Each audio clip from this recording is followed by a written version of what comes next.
வணக்கம் வள்ளல் மீடியா நேயர்களே. தமிழகத்தை பெருமை கொள்ள செய்யக்கூடிய நிறைய விஷயங்கள் இருக்கு. ஒரு விளையாட்டு வீரர் போயிட்டு வந்து உலக லெவலில் நம்மளுக்கு பேர் வாங்கி கொடுப்பாரு, ஒரு ஓவியர் பேர் வாங்கி கொடுப்பாரு, எழுத்தாளர்கள் பேர் வாங்கி கொடுப்பாங்க. அப்படி ஒரு படம் உலக லெவலில் அது ஒரு தமிழ் படத்துக்கு வந்து பேர் வாங்கி கொடுத்துருக்கு அப்படின்னா அது பராசக்தி தான். சமீபத்தில் நடந்த கோல்டன் குளோப்ஸ் விருதுகளில் கூட வந்து பார்த்தீங்கன்னா பல விருதுகளுக்கு பரிந்துரைக்கப்பட்ட பராசக்தி படத்தை பற்றி இன்னைக்கு பார்வையாளர்கிட்ட கேட்டு தெரிஞ்சுக்கலாம். வணக்கம். 25 லட்சம் உங்களுக்கும் வந்துருச்சா? எனக்குன்னா அப்ப வேற யாருக்குங்க வந்தது தெரியல, ஏதோ ஒரு வதந்தி எல்லாம் சொல்றாங்களே. சரி விடுங்க. ரைட்டு. இல்ல இவ்வளோ பெரிய இன்ட்ரோடக்ஷன் அப்படிங்கிறீங்களே.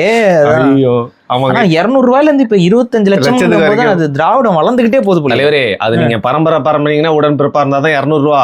நீங்க எதிர்த்து முகாம்ல இருக்கிற மாதிரி இருந்து அவங்களுக்கு சேவை செஞ்சீங்கன்னா 25 லட்சம். சரி, ஓகே, நல்லா வாழ்ந்தா சரி, நம்மவர்கள் வாழ்ந்தா வாழ்ந்துட்டு போட்டுமே, என்ன நம்மவர்கள்ட்டீங்க. சரி, ஓகே, விட்டுறலாம். இப்போதைக்கு படத்தை பார்த்துட்டேன்.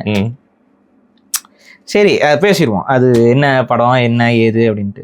அதாவது தமிழர்களை எப்படி மொட்டை போடணும் அப்படிங்கிறது வந்து இயக்குனருக்கு நன்றாகவே தெரிந்திருக்கிறது. இந்த படத்தை மொழி போராட்டத்தை வச்சு படமாக எடுக்கணும் அப்படிங்கிற எண்ணம் சரி. அந்த படத்தை எப்படி எடுத்திருக்காங்கங்கிறதுல நிறைய குளறுபடி இருக்கு. அந்த எண்ணம் இவங்களுக்கு வராமல் இருந்திருக்கலாமேன்னு எனக்கு ஒரு வருத்தம், வேற ஒன்றும் இல்லை. சுதா கோங்கரா அவர்களுக்கு இந்த எண்ணம் ஏன் வந்துச்சு? வேற யாராவது ஒரு டைரக்டரு, தமிழ் உணர்வு உள்ள டைரக்டருக்கு அந்த எண்ணம் வந்திருந்தா படம் இன்னுமே வந்து தமிழர்களுடைய உணர்வோடு ஒட்டி இருக்கும், உண்மைக்கு கொஞ்சம் நெருக்கத்தில் போயிருக்கும். இது வந்து உண்மைக்கு ஆப்போசிட் டைரக்ஷனில் அந்த படத்தில் ட்ரெயின் போகிற மாதிரி, போன ட்ரெயின் போகிற மாதிரி போய்கிட்டு இருக்குது, ஆப்போசிட் டைரக்ஷனில். ஸோ அதுதான் படத்தை பார்க்கும்போது எனக்கு புரிஞ்சுது. ஒரு மூவியாகவே உங்களுக்கு பிடிக்கலையா? இல்லை, இது எப்படி நம்ம சொல்லணும் அப்படின்னா, ஒரு படமா அப்படின்னு பார்த்தீங்க அப்படின்னா இது ஒரு ஆவரேஜ் ஃபிலிம். சரி, ஒரு ஆவரேஜ் ஃபிலிம். ஆஹா ஓஹோவும் இல்லை, இதுவும் இல்லை. இன்னொன்று என்னென்னா, சிம்பிளாக சொல்லணும் அப்படின்னா, இதுக்கு முன்னாடி அந்த குத்துச்சண்டை படம் எடுத்தாங்களே இவங்க, இறுதி சுற்று. அந்த இறுதி சுற்றுல உங்களுக்கு வந்து ஒரு உணர்வு வந்து கனெக்ட் ஆகும். அதாவது அந்த ஒரு ஆடியன்ஸாக நீங்கள் வந்து அந்த கதாபாத்திரங்களோட ஒன்றி இணைஞ்சு பயணிப்பீங்க. சரி, இறுதி சுற்று. அதை டைரக்டரும் இவங்க தானே. சரி, இறுதி சுற்றுல ஓகே. அதே போல் வந்துட்டு அந்த விமானம் சூரரை போட்டோம் ஜெயிச்சுட்ட மாறான்னு நம்ம பசங்கள்லாம் கூட வந்துட்டு இந்த மிடில் கிளாஸ் மணல் எல்லாம் வந்து சைக்கிள் வாங்கினா, இது வந்து ஏதாவது ஒரு ஷார்ப்னர் வாங்கினா ஜெயிச்சுட்ட மாறான்னு போட்டுருந்தாங்க. ஸோ ஏதோ ஒன்று எமோஷனோட கனெக்ட் ஆகுறதுக்கு ஒரு கிராஃப்டிங் தெரிஞ்ச ஒரு நபராகத்தான் சுதா கோங்கரா அவர்கள் இருந்தாங்க. இந்த மாதிரி இந்த படத்தில் எவனுமே பண்ண மாட்டானுங்கன்னா பாருங்க. ஏன்னா இந்த படத்தில் மொழி உணர்வு இருக்கிறவனுக்கே இந்த படம் ஒட்ட மாட்டேங்குது. புரியுது. மொழி உணர்வு இருக்கிறவனுக்கே அது ஒட்ட மாட்டேங்குது. காமன் ஆடியன்ஸுக்கு இது எப்படி ஒட்டும்னே தெரியல. எதனால அது எப்படி அதை வந்து அந்த இடத்துல வந்து அழகா மிஸ்பிளேஸ் பண்ணியிருக்காங்கன்னே புரியல. ஆனால் ஒரு சாதாரணமாக நல்ல ஒரு நமக்கு வந்து அதிகப்படியான உணர்வுகள் வர வேண்டிய இடத்துல கூட இவங்களுடைய ஃபிலிம் மேக்கிங்கில் உணர்வே வராமல் அப்படியே மலுமட்டத்தனமாக இருந்துச்சு. இதுதான் உண்மை. நம்ம ஒரு சில இடங்களில் இந்த படத்தில் அங்கங்கே பீக்காக வந்து தமிழர்கள் பட்ட அவதி இதெல்லாத்தையும் பதிவு பண்ணியிருக்காங்க. அதெல்லாம் நம்ம மறுக்கல. அந்த பொள்ளாச்சி கலவரத்தை பற்றி காட்டும் பொழுது சில காட்சிகள்லாம் வந்து மனதை தொடுற மாதிரி காட்சிகள் இருந்தது. ஆனால் சுதா கோங்கரா அவர்களுக்கு அது மனதை தொட்டுச்சாங்கிறது தான் தெரியல. ஏன் அப்படின்னா இந்த படத்தில் வந்து நம்ம இந்த கதையை ரோஸ்ட் பண்ணுறதுக்கே நமக்கு உண்மையிலேயே ஆமாம். ஆனால் நான் கேட்குறேன், இப்போ பாருங்க, ஒரு ஊரே இராணுவத்தால் துப்பாக்கியில் சுடப்பட்டு செத்து கிடக்குறாங்க. பிணங்கள் கீழே எரிஞ்சிக்கிட்டு இருக்குது. மேலே வந்து அந்த அம்மா, அந்த ஹீரோயின் அம்மா அந்த ரேடியோவில் வந்து பேசுகிறாங்க. பிண வாடை அவங்களுக்கு வருதுங்கிறத வந்து அவங்க அந்த மூக்கை வந்து மூடுவாங்க. அப்போதான் எட்டி பார்ப்பாங்க. கீழே வந்து அவங்க கூட பேசிக்கிட்டு இருந்த, உட்காந்து சாப்பிட்டுட்டு இருந்த நபர்கள் எல்லாம் அங்கே வந்து பிணமாக கிடக்குறாங்க. அந்த ஊர் மக்கள் பிணமாக எரிஞ்சிக்கிட்டு இருக்கிறாங்க. இந்த மாதிரி ஒரு எமோஷனல் சீக்வன்ஸில் இவங்க பேசுகிறாங்கல்ல. சரி, ஓகே. இதுக்கப்புறம் இந்த பொள்ளாச்சியில் நடந்தவங்களுக்கு ஏதாவது இந்த படத்தில் ஏதாவது ஒரு இடத்துல யாராவது வருத்தப்படுற மாதிரி ஏதாவது ஒரு சீனு, அந்த மக்களை கொன்று குமிச்சிருக்காங்க, அப்படியே கடந்து போகிறாங்க சுதா கோங்கரா படத்தில். இது என்னன்னு புரியல எனக்கு. Bad transitions. அப்போ அவ்வளோ பேரோட உயிரை வந்து அநியாயமாக இராணுவம் பறிச்சிருக்கு. அந்த ஒரு ஆதங்கம் இருக்கணும், அந்த ஒரு கோபம் இருக்கணும், அந்த ஒரு உணர்வு வந்து ஸ்க்ரீனில் வரணும்ல. ஸ்க்ரீனில் வரல. எல்லாம் செத்துட்டாங்க. அந்த பொள்ளாச்சியில் அத்தனை பேர் செத்துட்டாங்க. அதுக்கப்புறம் யாருமே அதை பேசலை அந்த படத்தில். யாருமே பேசல, டிஸ்கஷனுக்குள்ளே வரல அது. இப்போ படத்தோட எண்டில் வந்துட்டு அண்ணாதுரை வந்து பேசிட்டு போகிற மாதிரி ஒரு காட்சி வரும். அதுலேயும் பாருங்கள் பொள்ளாச்சி கலவரத்தை பற்றி வாயே திறக்க மாட்டாங்க. வந்து சில பெட்டிகள் எரிந்து விட்டது, இந்த அண்ணாதுரை பேசுனது வருமா, மாணவர்கள் உயிருக்கு என்ன தப்பு, அத்தனை பேர் தான் கொன்னாச்சுன்னு நீங்களே படத்தில் காமிச்சிட்டீங்க, மாணவர் உயிர்களுக்கு சேதம் வரக்கூடாது அப்படின்னு அண்ணாதுரை பேசுகிற மாதிரி. எல்லாம் செத்ததுக்கப்புறம் சேதம் வரக்கூடாதுன்னா என்ன பேச்சுது? நீங்களா அப்போ சிஎம் இருந்தீங்க, நீங்கள் சேதம் வரக்கூடாது, முன்னாடி இந்த சிஎம் கிட்ட எல்லாத்தையும் கொண்டு முடிச்சிட்டாங்க, மாணவர்களுக்கு சேதம் ஆயிடக்கூடாதுன்னு இவங்க பேசுகிற மாதிரி போட்டு முடிக்குது. ஸோ இதில் வந்து என்னென்னா, இந்த படத்தில் வந்து எவ்வளவோ உணர்வாக காட்ட வேண்டிய கதையை எடுத்து வச்சு, நான் தான் எடுப்பேன் அப்படின்னு சொல்லி எடுத்து வச்சு, ஒரு உணர்வுள்ள கதையை வந்து அந்த உணர்வை பிடுங்கி அதை வியாபாரப்படுத்தி விட்டுவிட்டு கடைசியில் அந்த உணர்வே எல்லாருக்கும் இல்லாமல், எனக்கு உண்மையிலே ஒரு பெரிய வருத்தம் எப்போ தெரியுமா, படத்தை பார்த்துட்டு முடிச்சதுக்கப்புறம் உண்மையான மொழி போராட்ட தியாகிகளுடைய புகைப்படங்கள் எல்லாத்தையுமே வரிசைக்கா போடுறாங்க. அரங்கநாதன் இவங்க எல்லாம் அப்படியே வரிசைக்கா போடுறாங்க, ஃபோட்டோ ஒவ்வொருத்தர் ஃபோட்டோவை அப்படியே காட்டுறாங்க. மக்கள்லாம் யாருமே பார்க்கல, எந்திரிச்சு நடந்து போயிட்டு இருக்கேன். பார்த்துருப்பாங்க பொறுமையாக உட்காந்து, ஏன் திரும்ப ஏஞ்சி நடந்து போனாங்க, அந்த அவ்வளோக்கு மொக்கையாக இருந்துச்சு இந்த படம் 2.5 மணி நேரம். இதாங்க பிரச்சனை. வந்து நீங்கள் படம் முழுக்க முடிச்சுட்டு வாழ்க தமிழ்னு கத்துறாப்புல சிவகார்த்திகேயன், சரி வாழ்க தமிழ்னு கத்துறங்க, அப்படியே கத்தி முடிக்கிறக்குள்ளே திரைக்கதை வசனம் சுதா கோங்கரா அப்படி போட்டு முடிச்சாச்சு. முடிச்சுட்டு இந்த கதையை வேற சொல்றாங்க, இந்த மாதிரி மொழி போராட்டம் நடந்துச்சு, இத்தனை பேர் வந்து இறந்தாங்க, அதிகாரப்பூர்வமான தகவல்கள் வந்து 200 பேர் அப்படின்னு சொன்னாலும் அது வந்து அதுக்கு மேலே இருக்கு அப்படிங்கிற மாதிரி அந்த வசனங்கள்லாம் சொல்லிட்டு அந்த மொழி போராட்ட இதெல்லாம் காட்டும்போது எல்லாம் காட்டுறாங்க, தியாகிகளை காட்டுறாங்க, சில கோமாளிகளையும் கூட சேர்த்து அந்த ஃபோட்டோஸில் காட்டுறாங்க. இதெல்லாம் காமிச்சிட்டு அடுத்து போகும்பொழுது மக்கள் வந்து எந்திரிச்சு போயிட்டு இருக்காங்க. அப்போ நீ பேசுகிற வரலாறு ஒரு பொய் வரலாறுங்கிறது எல்லா மக்களுக்கும் தெரியுதா, இல்லை நீ எந்த அளவுக்கு இந்த படத்தை நீங்கள் எடுத்து வச்சிருக்கீங்கிறது வரலாறு கூட நாங்கள் கேட்கறதுக்கு தயாராக இல்லைன்னு சொல்லி எந்திரிச்சு நடந்து போகிறாங்களான்னு தெரில. ஆனால் உண்மையிலேயே நமக்கு அங்கே வருத்தமாக இருந்துச்சு. பொய்யா நடித்தவங்களெல்லாம் உட்காந்து பார்த்துட்டானுங்க, உண்மையான தங்கள் வாழ்க்கையை துறந்தவர்களுடைய புகைப்படங்கள் ஒரு 2 நிமிஷம் பார்க்கறதுக்கு எவனுக்குமே தோணலை.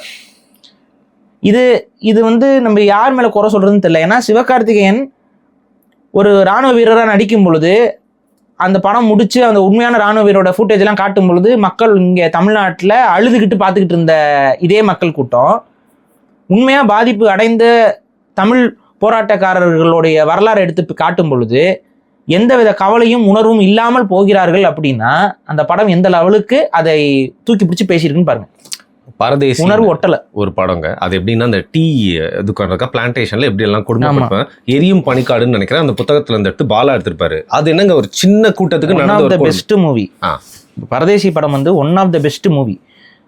பாலாவோட அவர்களுடைய படங்கள் வந்து எனக்கு பெரிய அளவுக்கு வந்து தெரியும், நீங்க சொல்லி நான் பலமுறை சொல்லியிருப்பேன். ஆனா எனக்கு பாலா அவரோட படத்துல பிடித்த படம் அப்படின்னு நீங்க எடுத்துக்கிட்டீங்கன்னா அது பரதேசி தான். இப்போ அதுல வழி அந்த கடத்தி அந்த சின்ன கூட்டத்துக்கு நீங்க ஃபீல் பண்ணிட்டு தானே வெளில போவீங்க. அது வந்து ஒரு பொறுக்க முடியாத ஒரு வழி வந்து அதை வந்து ஒரு இயக்குனராக கடத்தணும். நீங்க அவ்வளோ கோரம் நடந்திருக்கு, அவ்வளோ கொடூரம் நடந்திருக்கு, ஆனா அதை உங்களோட சினிமாத்தனம்ங்கிறது வந்து முழுக்க அந்த உணர்வு உள்ளவர்களுக்கே, அந்த உணர்வு தமிழ் தேசிய அரசியல் பேசுற எங்களுக்கே அது வந்து ஒழுங்கா அவங்களால கொண்டு வந்து சேர்க்க முடியல அப்படின்னா உண்மையிலேயே உங்க கிராஃப்டிங்ல ஒரு பெரிய குறைய இந்த படத்துல நீங்க செஞ்சிருக்கீங்கன்னு அர்த்தம். உங்க படத்துல இந்த படத்தை எடுத்த விதமும் அதை வந்து கையாண்ட விதத்திலையும் ஒரு பெரிய தவறு என்பது இந்த படத்துல இருக்கு. இது வந்து ஒரு திரைப்படமா இந்த படத்துக்கு நம்ம வைக்கக்கூடிய விமர்சனம். இப்ப இந்த படத்துல தெரிஞ்சே சுதா கோங்கரா அவர்கள் தங்களோடது கோங்கரா சட்னி அங்கங்க சர்வ் பண்ணியிருக்காங்க. நம்ம வந்து பொங்கல் அப்படின்னு சொல்லி நம்ம பொங்கலை சாப்பிடலாம், சக்கரை பொங்கலை சாப்பிடலான்ட்டு எடுக்கலாம்னு வந்தா கோங்கரா சட்னியை கொண்டு வந்து சொதக் அப்படின்னு சொல்லி போடுறாங்க. தேங்காய் சட்னி தான் நல்லா இருக்கும் பொங்கலுக்கு. கோங்கரா சட்னி தான் நல்லா இருக்கும், ஏன்னா கோங்கரா சட்னி தான் பொங்கலுக்காக போராடுது. சரியா? எப்படின்னு சொல்லிட்டு ஒரு திராவிட பொங்கல் உருவாக்கி நம்ம கிட்ட கொடுத்துருக்குறாங்க. அதை நம்மளால திங்கவும் முடியல, முழுங்கவும் முடியல. நம்ம பொங்கல் இருக்குது அதுல கொஞ்சம் எடுத்து நக்கலாம்னு பார்த்தா அதையும் செய்ய முடியல, ஏன்னா இந்த கோங்கரா சட்னி நாறுது. இதுதான் இங்கே நடந்து வச்சிருக்காங்க. ஸோ அதை நம்ம வந்து அந்த வறுவலை கொஞ்சம் நம்ம அந்த சட்னியை வந்து கொஞ்சம் ஆய்வு செஞ்சு தான் பார்க்கணும். இப்போ இந்த படத்தோட கதையை நீங்கள் போய் பார்க்குறீங்களோ பார்க்கலையோ அதை நான் பேசிக்காக சொல்லிடுறேன். மொழி போராட்ட வரலாறு தான். அதில் மொழி போராட்ட வரலாற்றில் வந்து ஒரு கற்பனையை வந்து சொல்லுறாங்க. என்ன கற்பனைனா, அஃப்கோர்ஸ் வந்து நம்ம சிவகார்த்திகேயனும் அவருடைய தம்பியும் ஒரு கற்பனை கதாபாத்திரங்கள், உண்மை கதாபாத்திரங்களுடைய தழுவிய பாத்திரங்களாக காட்டப்படுகிறார்கள். உண்மை கதாபாத்திரம் யார் அப்படின்னு பார்த்தீங்கன்னா இங்க விருகம்பாக்கம் அரங்கநாதன். அவர் ஒரு மொழி போராட்ட தியாகி. அவருடைய கதையோட தான் இது கொஞ்சம் ஒத்து வருது. அவர் தான் வந்து உடம்புல தீய வச்சுக்கிட்டு கொளுத்திக்கிட்டாரு. இன்ஃபேக்ட் இந்த படத்துல வந்து அதுதான் வரும். அதுக்கப்புறம் துப்பாக்கியில சுடப்பட்ட தமிழ் போராளிகள் இருக்கிறாங்க. இது எல்லாத்தையும் கொஞ்சம் கலவையா காமிச்சு இந்த படம் வந்து இருக்கு. இப்ப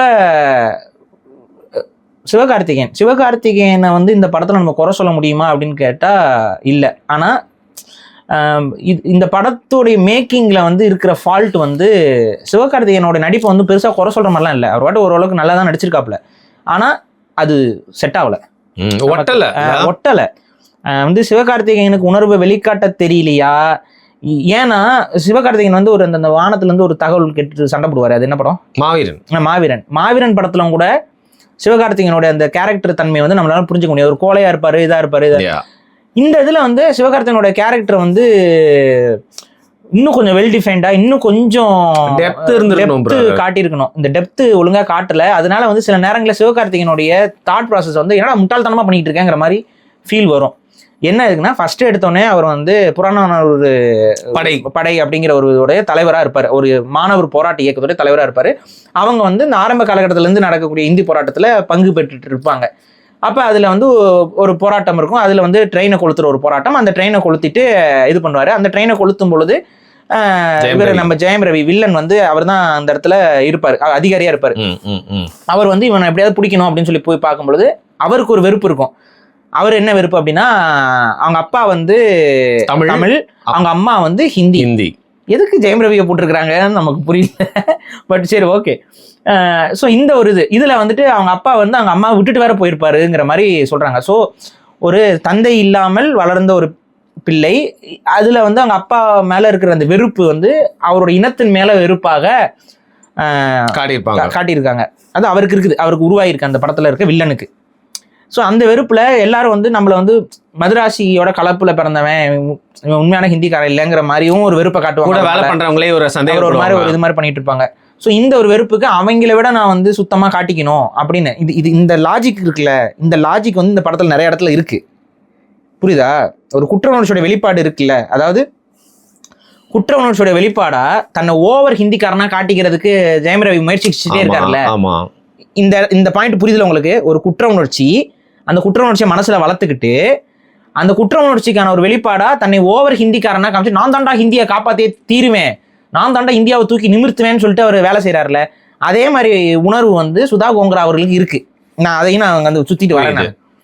இப்போ என்னன்னா, இந்த இதில் வந்து அவர் வந்து நான் வந்து அப்படியே வந்து ஹிந்தியை வந்து திணிக்கணும், ஹிந்தியை படிக்கிறது என்ன தப்பு அப்படிங்கிற மாதிரி ஒரு இதில் இன்னைக்கு நம்ம ஊர் காங்கிரஸ்கார மாதிரி, நம்ம ஊர் பிஜேபி மாதிரி ரெண்டு பேரும் ஒரே தான். இதுல எல்லாம் அவங்களுக்குள்ள எந்த பிரச்சனையும் கிடையாது. அவங்கள திமுக நடத்துற பள்ளிக்கூடம் மாதிரி. ஆமா, இவங்க எல்லாம் சேர்ந்துக்கிட்டு வந்து ஹிந்தியை நான் வந்து படித்தே தீர்வேன் அப்படிங்கிற ஒரு கான்செப்ட்ல பண்றாங்க. அங்க இருக்கக்கூடிய தமிழர்கள் வந்து இல்ல ஹிந்தி திணிக்கிறாங்க, வேலைவாய்ப்பு லெட்டர்லாம் வந்துட்டு ஹிந்தி பத்திரிகைகள்ல வருது, தமிழ் பத்திரிகைகள்ல அதுல செய்திகளை கூட கொடுக்க மாட்டேங்குது மத்திய அரசு. அப்ப ஹிந்தி படிக்கிறவங்க மட்டும்தான் இந்த வேலைக்கெல்லாம் போகணும் அப்படிங்கிற மாதிரியான ஒரு இதை உருவாக்குறாங்க. அப்போ இது நம்மளோட கல்வியை வந்து பாதிக்கும், நம்மளுடைய எதிர்காலத்தை பாதிக்கும் அப்படின்னு சொல்லிட்டு போராட்ட காலத்தில் இறங்குறாரு சிவகார்த்திகேயன். அப்போ ஒரு ட்ரெயினை கொளுத்துற ஒரு சுச்சுவேஷன் வருது, கொளுத்துறாங்க. அந்த நேரத்தில் சில விஷயங்கள்லாம் வரும். அது ஹிந்திக்காரங்களுக்கு எதிரான, ஹிந்தி மொழிக்கு தான் எதிரானவங்க அப்படின்னு சொல்லிட்டு அவர் எல்லாம் பேசிட்டு இருப்பாரு. அப்புறம் அவங்களெல்லாம் இறக்கி விட்டுட்டு அவங்களை பாதுகாக்க சொல்லி தன்னோட ஃப்ரெண்ட் அனுப்பி வைப்பாரு. கடைசியில் வந்து பார்த்தீங்கன்னா அவர் ஃப்ரெண்டு வந்து அந்த அதாவது சிவகார்த்திகேயனோட கூட பழகுற ஒரு தோழர். அவர் என்ன தோழர்னு பார்த்தீங்கன்னா அவர் ஹிந்திக்கார தோழர். அவர் ஒரு ஹிந்திக்கார தோழர். இது எதுக்கு அவர் ஹிந்திக்கார தோழர் அப்படிங்கிறது நமக்கு தெரியாது. அது ஏன்னா சுதா கோங்கராவோட தெரியாது. சுதா கோங்கராவோட கோங்கரா சட்னி என்ன சொல்ல வராங்க ஏங்க, அதான் மொழி போராட்டத்தில் ஹிந்திக்காரங்க கலந்துக்கிட்டாங்க. அப்படியா? கோங்கரா சட்னி. ஓகே, தானே சொன்ன பொங்கல், சக்கரை பொங்கல் கோங்கரா சட்னி தடவையாச்சு. என்ன எப்படிங்க நானே அடிச்சுக்க முடியும்? புரியவே. அதான் போயிட்டு ஹிந்திக்காரன் வந்து ஹிந்தி இதுக்காக இருக்குன்ற மாதிரி அவர் ஃப்ரெண்டு வந்து இருக்கணும். ஆனால் கடைசியில் வந்து காட்டி கொடுக்க மாட்டாரு. அவர் வந்து அவரை வந்து எரிஞ்சு செத்துருவார். அவரை வந்து நெருப்பில் இது பண்ண அவரே எரிஞ்சு செத்துருவார்.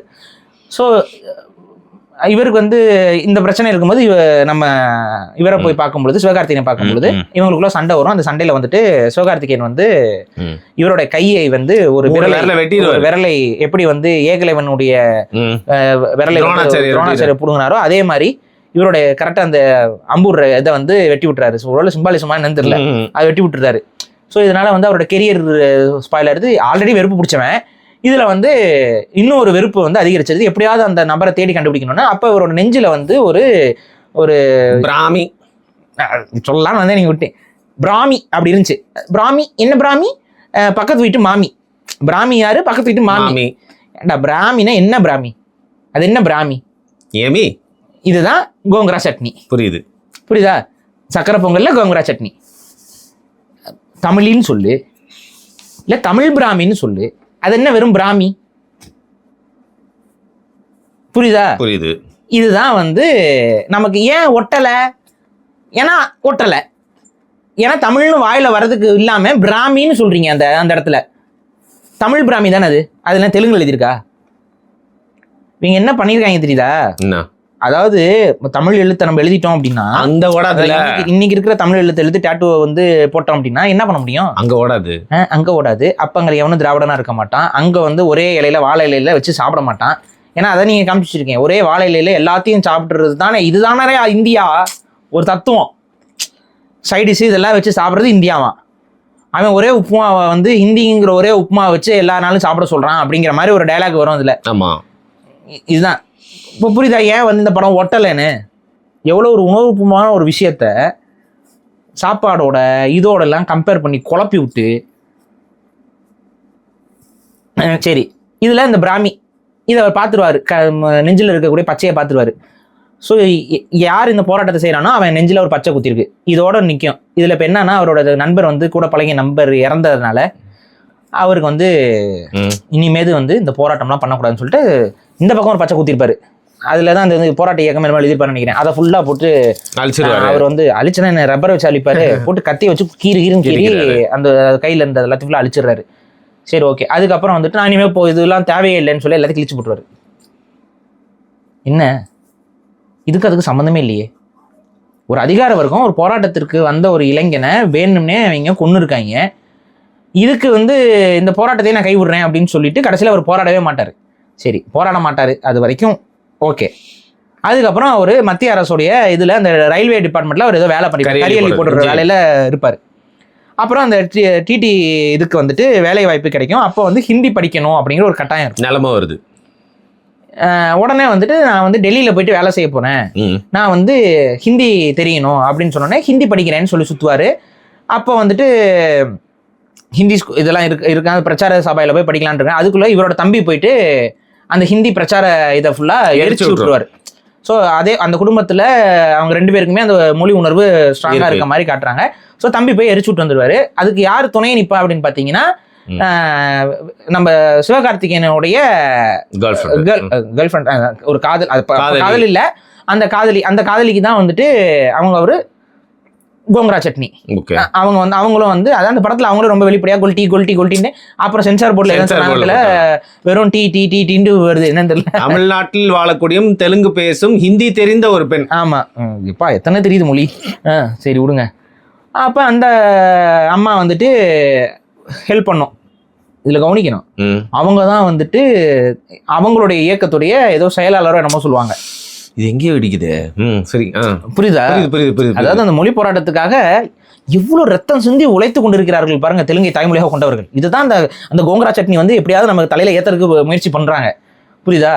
எந்த பக்கம் திரும்பினாலும் ஒரு தமிழ் மொழிக்காக ஹிந்திக்காரர் இறக்குறாரு, தமிழ் மொழிக்காக தெலுங்கர்கள் இறக்குறாங்க, வெஸ்ட் பெங்கால்ல இருந்து வராங்க, ஆந்திரால இருந்து வராங்க. தமிழ் மொழிக்காக கடைசியில பாருங்க எல்லாரும் இறந்துருக்காங்க. எனக்கு ஒரு டவுட்டுங்க, தமிழ் மொழிக்காக தமிழர் மட்டும் இறக்கவே மாட்டாங்க, எல்லாருமே இறக்குறாங்க. அல்ல, தமிழர் தான் இறந்திருக்காரு. அதர்வா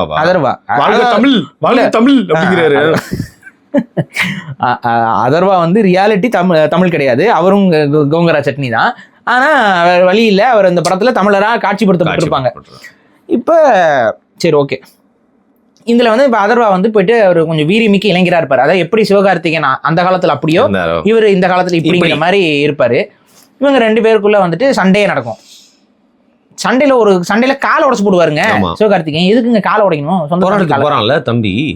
யோ நீயே போராட்டம் பண்ணிட்டு இருந்தவன் தான்யா. போராட்டம் தப்புன்னு சொல்லு, இல்ல போராட்டம் இப்படி பண்ணணும்னு சொல்லு, இல்ல அப்படி பண்ணணும்னு சொல்லு. அதை விட்டு போராட்டத்துக்கு போறவன் காலை நீ உடச்சு விடுற. அந்த பக்கம் போயிட்டா ஏன் ஹிந்தி கத்துக்கிற போய் உட்கார்ற? என்ன கான்செப்ட் இது? சரி, டிடி வேலை வந்து வெறும் டெல்லியில மட்டும்தான் கிடைக்குமா? டிடி இங்கெல்லாம் நம்ம ஊர்ல எல்லாம் டிடிஆர்லாம் இல்லையா? இப்போ இவங்களுக்குலாம் என்ன, இவங்களுக்கும் ஹிந்தி தெரியணுமா? சொல்லு. இந்த கேள்வி வருது இல்ல. நீ தான் சொல்றல, நீ கரியலி போட்டுட்டு இருக்க. கரியலி போடும்போது கரியலி போடுறவங்க நீ வந்து என்ன சொல்லுவ? ஹலோ, நீ உங்களை மாதிரி தமிழ் பேசுவ அப்படின்னு மசாலா போலா, அது போலா, அதான மதுராசி, ஹே அங்கே போலா இங்கே போலா என்னமோ சொல்லுவீங்கல்ல. நான் கேட்குறேன் அதே கேள்வி. இப்போ டிடிஆருக்கு இப்போ தெரியணும்ல. இன்னொன்று, டிடிஆருக்கு டிக்கெட் கேட்க தெரிஞ்சா போதும். அது கேட்டிருந்தா இன்னைக்கு இவ்வளவு பெரிய பிரச்சனையே வந்திருக்காது. டிக்கெட்னு கேட்டிருந்தா எங்களுக்கு எந்த பிரச்சனையும் இருக்கு. ஒழுங்கா டிடிஆர் வேலை கிடைச்சிருந்துச்சுன்னா கூட, டிக்கெட் ஒழுங்கா வாங்கியிருந்தானா கூட, அந்த ரயில்வே டிபார்ட்மெண்ட் ஒழுங்கா வேலை பார்த்திருந்தா பின்னாடி அதே ரயில்வே டிபார்ட்மெண்ட் குந்தகம் வலிக்கும் தண்டவாளத்துல வந்து தலையை வச்சிருப்பாங்களா? அந்த ஓடாத ட்ரெயின் நிறுத்திருப்பாங்களா? அதுதான். அதாவது என்னன்னா, பல டிடிஆர்கள் ஒழுங்கா வேலை செய்யாததுனால தான் நம்ம நாடே நாசமாக போய் கிடக்குதுங்கிறது தான். இப்பவும் இப்போ டிடிஆர்கள் ஒழுங்கா வேலை செய்யறது இல்லை. இந்த வடக்கனுங்க வரானுங்க நிறைய பேர், கொஞ்சம் ஒழுங்கா டிக்கெட்லாம் வசூல் பண்ணுங்க. பாரத் மாதா கி ஜெய். அது இப்போ பாரத் மாதா கி ஜெய் கூட இல்ல, சிவாஜி மகாராஜாவுக்கு வீர். ஏய் என்னடா என்னென்னமா சொல்றீங்க? எங்கடா சிவாஜி எடுத்தோம்? இல்ல, நாங்க சிவாஜி நல்ல நடிகர் தான்டா, எங்களுக்கு அவ்வளவுதான்டா தெரியும். ஐயோ ஐயோ, எங்களை போட்டு என்னடா இப்படி படாப்படுத்துறீங்க அப்படின்ட்டு அவங்க பாட்டு வந்து என்னமோ வீருங்கிறாங்க. கடைசியில் அவங்கள விட்டாங்க. ஃபைனலில் ஒன்றும் இல்லாண்டு போக சொல்லிட்டாங்க. அப்போ நானும் போயிட்டு திருவள்ளூர் ஜே அப்படின்னு டெல்லியில் கத்திட்டு ஓடி வந்துடுறோம் ப்ரோ. யார் அவருன்னு கேட்பாங்க. அவரும் டிக்கெட் எடுக்காம வந்துட்டாரான. எங்க பழக்கம், நாங்கள் தமிழர்கள், நாங்கள் நேர்மையானவர்கள், நாங்கள் டிக்கெட் எடுத்து தான் பயணிப்போம், எங்க சீட்ல தான் உட்காருவோம். இதை வந்து நாங்கள் வந்து வெளிப்படையாக அறிவிக்க வேண்டியதாக இருக்கிறது. ஸோ இப்போதைக்கு என்னன்னா, இந்த படத்தில் வந்துட்டு அந்த லாஜிக்கே இடிக்குது பாருங்க. லாஜிக்கே இடிக்குது முழுக்க. நிறைய இடங்கள்ல வந்து இந்த மாதிரி லாஜிக்கா ஓட்டையை விட்டு வச்சு எடுத்து வச்சிருக்காங்க. அதாவது ஒரு நம் மொழியை காக்கணுங்கிற எண்ணம் கொண்ட ஒரு நபர் அந்த மொழி போராட்டத்தில் ஏகாதிபத்திய அரசு வந்து தன்னுடைய நண்பனை வந்து பழி வாங்கியிருக்குங்கிறது அது தெரியுது. அது தெரிஞ்ச நபர் இன்னும் வீரியமா போராடணும்னு நினைப்பாரா, இல்ல ஒரு அறவழியில அந்த போராட்டத்தை மாத்தி போராடணும்னு நினைப்பாரா, போராட்டமே வேண்டாம்னு நினைப்பாரா? இல்ல, போராட்ட விதத்தை மாத்திப்பாங்க. போராட்ட விதத்தை மாத்திக்குவாங்க. ஆனா இவர் என்ன பண்றாரு? ஹிந்தி கத்துக்கிறாரு. ஹிந்தி கத்துக்கிற ஜாபுக்கு போறாரு. ஹிந்தி கத்துக்கணும்னு போறாரு. தேவைப்பட்டா அதாவது தெலுங்கு கத்துக்கணுமா? எதுக்கு? அந்த பொண்ணை கரெக்ட் பண்றதுக்கு தெலுங்கு கத்துக்கணுமா? எங்க மொழி உணர்வு இங்க வாழும்? ஏங்க, அந்த பொண்ணு போயினே இருக்குன்னா வாடினா வராது, ரண்டி தானங்க வரும். ரண்டியா? ஆமா, ஜருகண்டி ரண்டி. கரெக்டா? சரி, நான் ஹிந்தியில டப்புன்னு கன்ஃபியூஸ் ஆகுதுங்க எனக்கு கொஞ்சம். எல்லா மொழியும் கலக்காதீங்க. வர இவர் தான், நான்லாம் எதுவும் பண்ணலப்பா. ஏன்னா பல மொழிகள் இங்க உள்ள கலந்து போய்கிட்டு இருக்கனால நீங்க வந்து பொதுமைப்படுத்த முடியாது பாருங்க. பிராமி அப்படின்னு சொல்ல முடியுமா? சொல்ல முடியாது. ஸோ வந்து பேசிக்கா என்னன்னா, அந்த பொண்ணை கரெக்ட் பண்ணணும் அப்படின்னா போய் தெலுங்குல பேசுன்னு யார் சொல்லிவிடுறா? இன்னொரு மொழி போராட்ட வீரர். அவர் என்ன சொல்ல, போய் தெலுங்குல பேசு. அந்த சோடா பாட்டில். அப்போ இப்போ புரியுதா எதனால் இந்த படம் வந்து உணர்வில் ஒட்டலைன்னு? ஒருத்தனுக்கு மொழி உணர்வு இருக்குன்னா அவன் மொழிக்கு முக்கியத்துவம் கொடுப்பான். அந்த முக்கியத்துவம் இருந்தனால தான் அந்த மொழி அழிக்கிறதுக்கு நயவஞ்சகர்கள் செயல் திட்டம் செய்யும் பொழுது தங்களுடைய உடம்பில் எரியெண்ணெயை ஊற்றிக்கொண்டு தன்னைத்தானே கொளுத்தி கொண்டார்கள். அவர்களும் வந்துட்டு நான் என் மொழிக்காகத்தான் சாகிறேங்கிறது எழுதி வைக்காம செத்துருந்தா நீங்கள் என்ன பண்ணியிருப்பீங்கன்னு எங்களுக்கு தெரியும். அவர் காதல் தோல்வி, அவர் குடும்பத்தில் பிரச்சனை, இப்படி எழுதிட்டு இப்போ கேஸை மாற்றிருப்பீங்க. அவன் ஒவ்வொருத்தனும் சாகறதுக்கு முன்னாடி உட்காந்து கடிதங்கள் எழுதி நோட்டீஸ் ஒட்டி பதாகைகள் பக்கத்தில் வச்சுக்கிட்டு இப்படி வந்து உட்காந்து எரிஞ்சு செத்ததுனால இவங்க மொழி உணர்வுக்காக சாகுறாங்கங்கிறது வரலாறுல பதிவாச்சு. மொழி போராட்ட காலத்தில் நின்று செத்தனால அவங்க இந்த மொழிக்காக, இந்த இனத்திற்காக உயிர் துறந்திருக்கிறார்கள்ங்கிறது பதிவாச்சு. ஒரு விஷயம் கரெக்டாக சொன்னாங்க. ஹிந்தி வந்து எப்படிலாம் தமிழ்நாட்டில் திணிக்கப்பட்டதுங்கிற விஷயத்த வந்து இந்த படத்தில் சொன்னாங்க. சொல்லும் பொழுது நிறைய பேருக்கு அது புதுசாக இருந்துச்சு. எந்த விதத்தை சொல்றீங்க? பக்கத்தில் தேட்டரில் உட்காந்துட்டு இருக்காங்கல்ல, அவங்களுடைய அந்த ரெஸ்பான்ஸ் இருக்குல்ல, எப்படி ஃபுல்லாக ஹிந்திலேயே இருக்கு அப்படிங்கிற மாதிரி நிறைய பேர் பார்க்குறாங்க. ஏன்னா அவங்களுக்குலாம் தெரியல என்ன நடந்துச்சுன்னு. அவங்களுக்கு ஒன்றுமே தெரியல.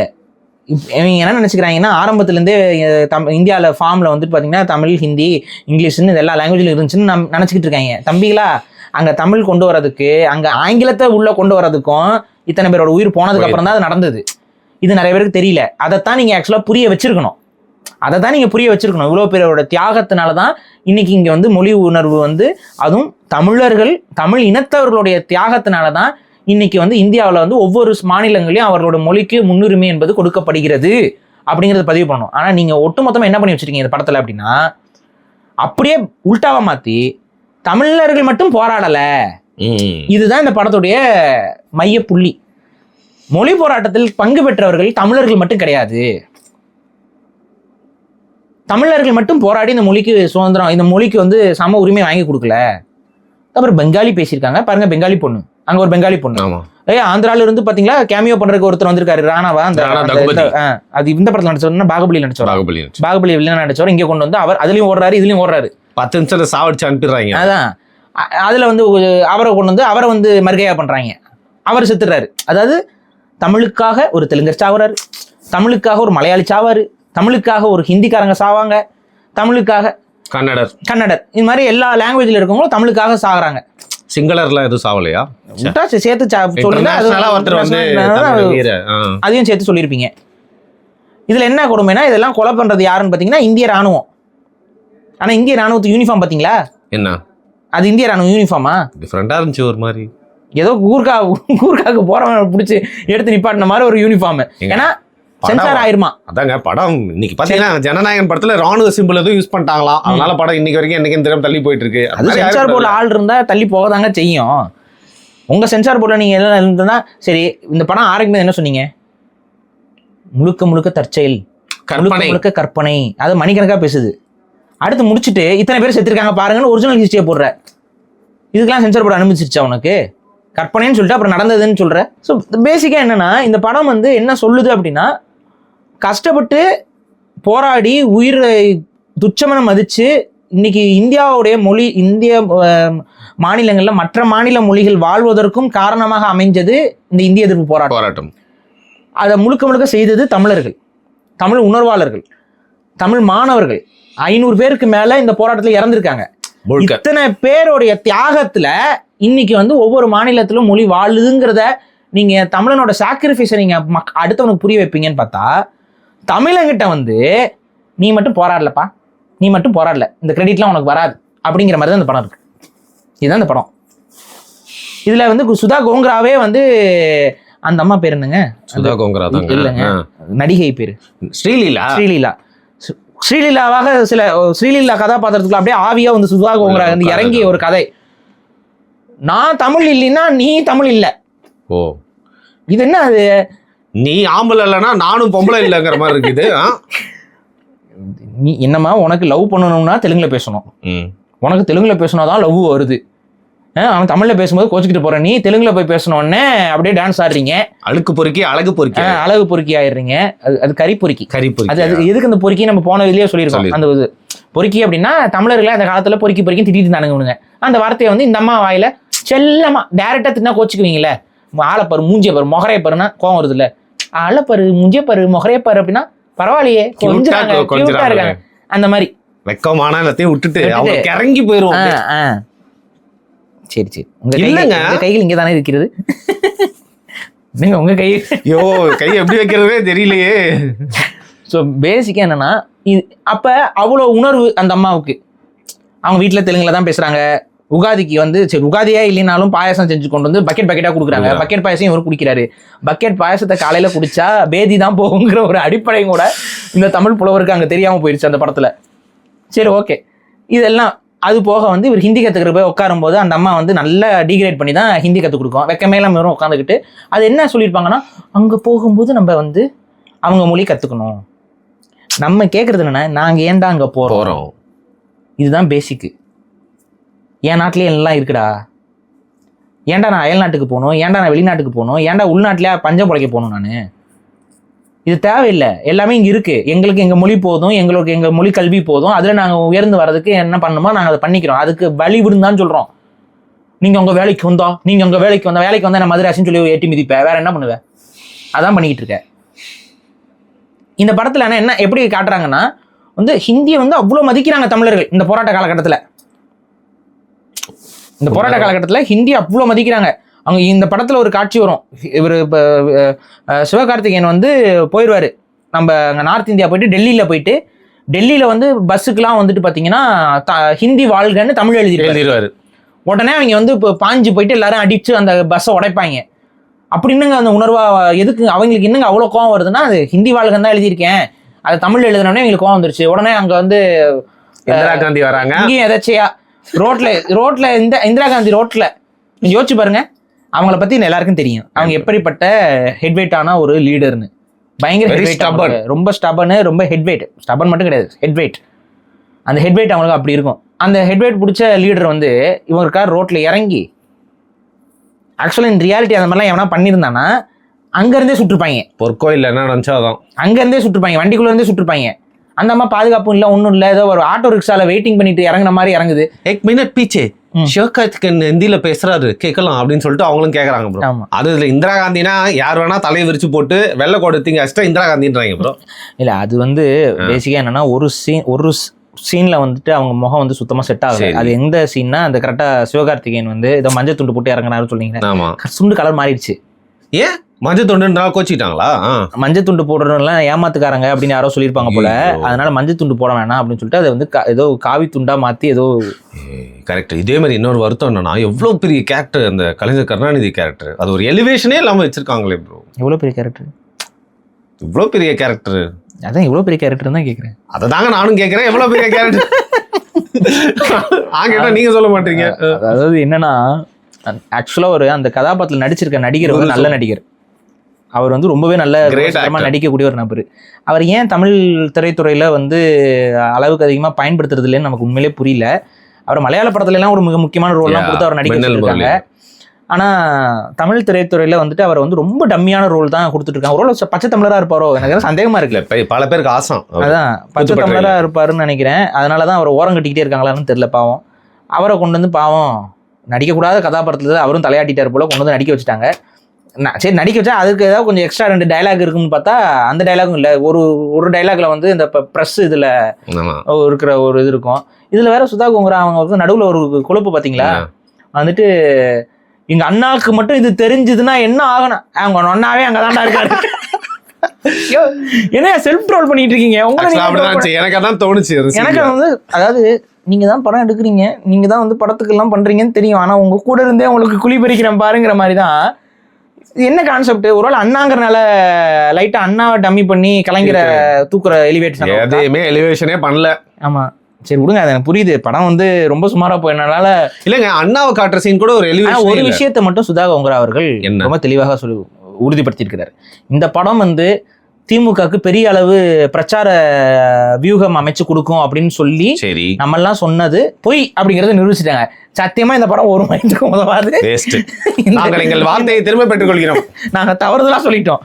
இந்த மாதிரி இன்னும் 4 படம் கூட எடுத்து திமுக வாழ வைக்கிறதுக்கு யார் வேணாலும் எடுங்க, எந்த டேரக்டர் வேணாலும் எடுங்க. அடிச்சு சொல்றேன், இப்படி நீங்க எடுத்தீங்கன்னா இதுவே போதும். இவர்களோட வண்டவாளத்தை தண்டவாளம் ஏத்தினும் ஓப்பனா சொல்றாங்க. நிறைய பேருக்கு அது கலைஞர் கருணாநிதினே தெரியல. இவங்க ஏன்னா இவங்க எல்லாம் மஞ்சள் துண்டு போட்டே பழகிட்டாங்க. அவர் கருப்பு துண்டை போட்டு அந்த படத்துல காட்டுறீங்க, ஒன்றும் நிறைய பேருக்கு ஒன்றும் புரியல.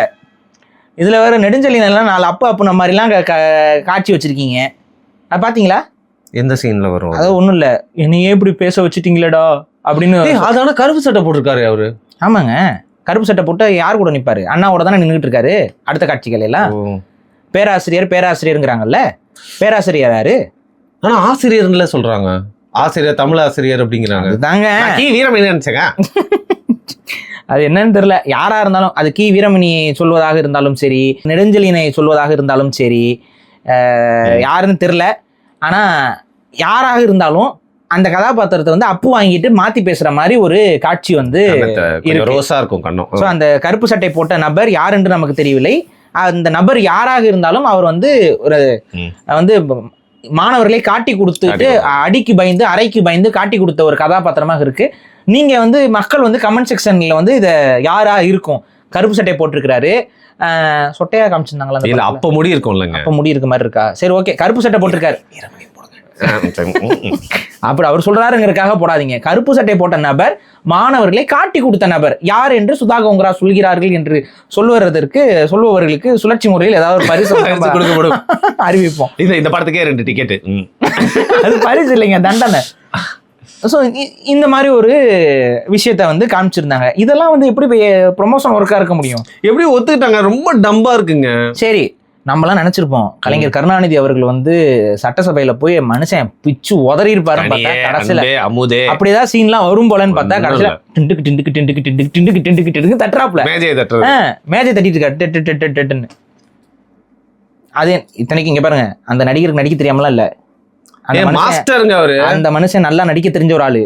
இப்ப நீங்க கேட்க வேண்டிய கேள்வி என்னன்னா, உங்க தலைகளை அப்படியே திருப்பி சுதாகோங்கரை பார்த்து, ஏமா அவர் தான் நல்லா நடிப்பார்ல, இன்னொரு 4 வசனங்கள் 4 விஷயங்களை கொஞ்சம் கொடுத்துருந்தா. இதுல ஒரு விஷயம் எனக்கு வந்து இந்த படத்துல பாராட்டியது, கலைஞர் கருணாநிதி அவருடைய பங்களிப்பை வந்து இந்த படத்துல ஒரு இடத்துல வந்து ஹைலைட் பண்ணி சுதாகோங்கர் அவர்கள் காமிச்சாங்க. அதாவது இதை வந்து இந்த விமர்சனத்துக்கான பதில் விமர்சனமா என்னன்னு தெரியல. நிறைய பேர் கேட்கறாங்க, என்னப்பா கருணாநிதி மொழி வளர்த்தாருன்னு சொல்லிட்டு இருக்கீங்க, கருணாநிதி அப்படி என்ன வந்து மொழியை வளர்த்துட்டாரு? அது வந்து அவர் சில புத்தகங்கள், அந்த புத்தகம் பேர்லாம் ஞாபகம் இருக்கா எனக்கு வந்து டக்குன்னு ஞாபகம் வர மாட்டேங்குது. தேங்காய் சட்னி இல்லைங்க,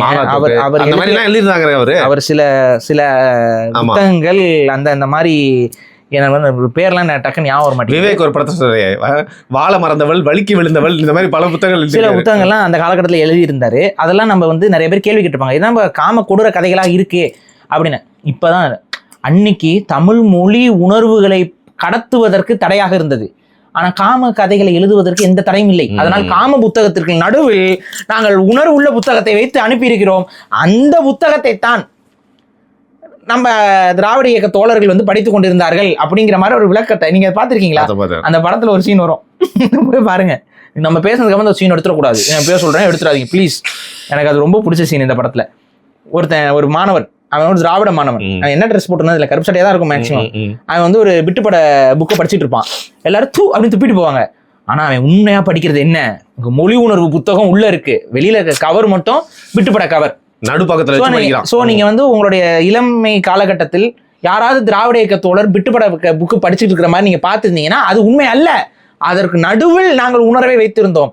விட்டுப்படத்துக்கு நடுவில் உணர்வை வைத்து பார்த்த ஒரு வீரம் செறிந்த ஒரு கூட்டமாக நாங்கள் இருந்திருக்கிறோம் அப்படிங்கிற மாதிரி அந்த காட்சியை. நாங்களும் சின்ன வயசுல வந்து பாட புத்தகத்துக்கு நடுவில் தான் கதை புக்கை வச்சு படிச்சிருக்கோம். எங்க காதுல வந்து யாரும் சுத்த முடியாது. புரிஞ்சிருச்சு. ஸோ அந்த மாதிரி ஒரு காட்சியை வந்து சுதா கோங்கரா அவர்கள் போற போக்குல அங்க வந்து கோங்கரா சட்னியை திராவிடத்துக்கும் தடவை விட்டுட்டு போயிட்டாங்க. எனக்கு தெரிஞ்சு ஷூட்டிங் போய் உங்ககிட்ட ஏதோ ஓர ஹீரோ பேசிட்டாங்களா? அதான் பேசிருப்பாங்க, டேரக்டர் வச்சு செஞ்சுட்டாங்க. அதான் என்னன்னு தெரியல, என்ன பகையோ என்னவோ தெரியல. பாவம் அவ்வளவு கஷ்டப்பட்டு உங்களை இது பண்ணி ரெட் ஜெயிண்ட் இதெல்லாம் போட்டு காமிச்சோம், கடைசியில வச்சு இப்படி செஞ்சுட்டு போயிருக்கீங்க. படத்துல இந்த மாதிரி உண்மையாவே இந்த காட்சி நான் பார்த்தேன் அது சிரிப்பா இருந்துச்சு. சரி, ஓகே. ஸோ இந்த அரசியல்வாதிகளுடைய பங்களிப்பு இது எல்லாத்தையும் காட்டும்போது அண்ணாதுரை மட்டும் கொஞ்சம் எலிவேட்டடா காட்டுறாங்க. ஏதோ ஒரு சீன் கூட கட் பண்ணிட்டாங்கன்னு நான் கேள்விப்பட்டேன். அதாவது வந்து இது அண்ணா தான் இந்த மண்ணை ஆள்கிறான்ங்கிற மாதிரி ஒரு சீன் இருந்ததாகவும் அதை மட்டும் சென்சார் போர்டில் வந்து அலோவ் பண்ணலை அப்படிங்கிற மாதிரிலாம் சொல்றாங்க. அது என்ன நமக்கு தெரியல. பட் அண்ணாதுரையோட பங்களிப்பு அப்படிங்கிறத வந்து இந்த படத்துல காட்டும் பொழுது நான் முன்னாடியே சொன்னது மாதிரி அண்ணாதுரை அவர்கள் வந்து இந்த மொழி சார்ந்த போராட்ட உணர்வுகள், அவருடைய பேச்சுகள், அவருடைய இதெல்லாம் இதுக்கு வலு சேர்த்தது. அன்றைய காலகட்டத்தில் மாணவர்கள், இளைஞர்கள் எல்லாருமே அண்ணாதுரையை நம்பி இருந்தார்கள். அதுல எல்லாம் மாற்று கருத்தே இல்லை.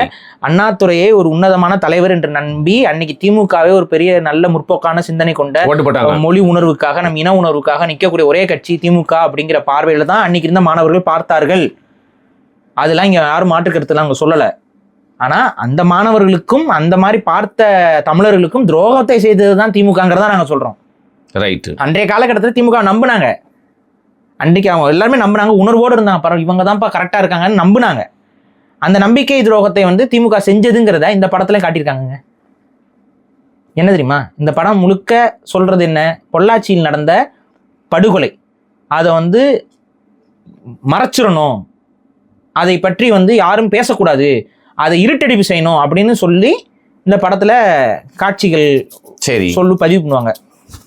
இப்போ அடுத்து அண்ணாதுரை வந்து அதிகாரத்துக்கு வந்துட்டாருன்னு படத்துல காட்டுறீங்களே, அண்ணாதுரையும் ஆயே திறக்க மாட்டார். விசாரணை செஞ்சு தண்டனை வாங்கி கொடுத்துருப்பாருங்க. வாங்கி கொடுத்துருக்கணும்ல. அப்போ நம்ம இந்த பொள்ளாச்சி கலவரத்தை பற்றி நம்ம தெரிஞ்சுக்கணும். நம்ம முன்னாடி போன வீடியோவில் கொஞ்சம் சொல்லியிருந்தாலும் இன்னும் கொஞ்சம் டீப்பாக நான் சொல்ல வேண்டிய கட்டாயத்துக்கு இருக்கு. இந்த போராட்டத்தில் தான் 5 வயது பெண் குழந்தை சுட்டு கொல்லப்பட்டது தமிழ்நாட்டில். குழந்தை எங்க சுடுவான்? தமிழ் பேசுதுல இந்த காட்சிகள்லையுமே சுதா கோங்கரா அவர்கள் பச்சை துரோகத்தை தமிழர்களுக்கு செய்கிறார். அங்க என்ன இந்திய ராணுவம் தானே வந்து சுட்டுச்சு, அதான ரியாலிட்டி. நீங்க கவனிங்க நல்லா, இந்த படத்துல இந்த காட்சி கவனிங்க. இந்திய ராணுவம் வந்து சுடுற மாதிரி காட்சி இருக்குது. தமிழ் அப்பனுக்கு பிறந்த ஒரு ஹிந்திக்கார கிரிக்கெட் வந்து பண்ற மாதிரி, ஒரு அதிகாரி பண்ற மாதிரி, ஒரு அதிகாரி தான் கெட்டவன் இந்த படத்துல. நீங்க நல்லா நோட் பண்ணி பாருங்க. ஆமா ஜெயம் ரவி மேலேயே வெறுப்பு வர மாதிரியே பண்ணிருப்பாங்க. இப்ப தமிழக அன்றைய பக்தவச்சலம் வந்து தமிழ் முதல்வர் தான், தமிழ்நாட்டுக்காரர் தான். ஆனா அவர் வந்து இந்த காங்கிரஸ் கவர்மெண்ட் சொன்னது காங்கிரஸோடைய அடாவடித்தனத்தை பார்த்து தான் இருக்கும். இதுல பாருங்க, நேரு ரொம்ப நல்லவர் ஆயிடுறாரு, இந்திரா காந்தி நல்லவங்க, நேருவோடைய ப்ராமிஸை வந்து நீங்க வந்து விட்டுறக்கூடாது அப்படின்னு சொல்ற. அடுத்து இந்திரா காந்தி அம்மையாரும் அவங்களும் ரொம்ப நல்லவங்களா ஆயிடுறாங்க. இவ்வளவு பெரிய கலவரத்துக்கு காரணம்லாம் அவங்கலாம் கிடையாது. ராணுவம்லாம் வந்து அப்படியே யார் கூப்பிட்டா வரும் ராணுவம்? இந்திரா காந்தி அவர்கள் தான். தமிழக முதலமைச்சர் சொன்னா வந்துடும். ஓ அப்படியா? பாத்தீங்களா இல்லையா? தமிழக பக்தவச்சலம் கேரக்டர் வந்து ராணுவத்தை வர வச்சிரும். என்ன கான்செப்ட்ல எடுத்து வச்சிருக்கீங்க படத்தை? தமிழக முதல்வர் நினைச்சா ராணுவத்தை வர வைக்க முடியுமா? எந்த காலகட்டத்தில் அப்படி ஒரு அதிகாரம் வந்து தமிழக முதல்வர்கிட்ட இருந்துச்சு?